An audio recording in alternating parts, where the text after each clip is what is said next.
My H-1B dreams are over before they even started. That's not clickbait, that's a real quote from an Indian student on Reddit last night. The US has just approved a massive change. No more random H-1B lottery. If you're not in the top salary tier, your chances could drop to near zero. This isn't just a rule tweak. It's about who gets to stay in America and who never even gets in. For decades, H-1Bs were handed out through a random lottery.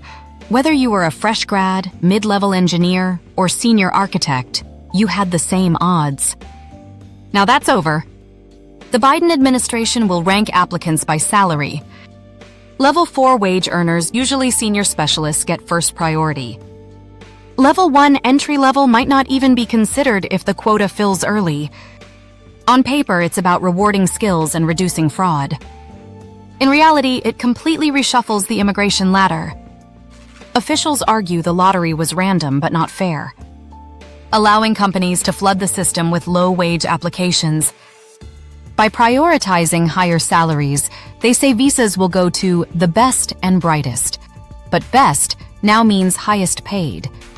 And that could push out even top US university grads with lower offers. Reactions online are split.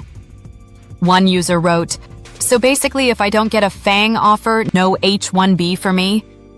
Another said, "Finally, no more fake consulting firms undercutting wages." A fresh grad lamented, "My offer is $75K. That's level 1. If you're still in India, negotiate the highest possible US offer before applying.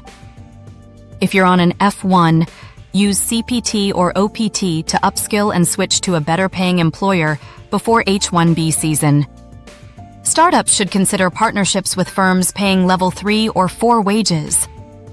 The rule could kick in by the next H-1B season, sparking salary inflation in tech and a rush among new grads to land top-paying jobs. If this rule went live today, would you qualify? Drop your wage level, job title, and visa status in the comments. And subscribe for every major US immigration update.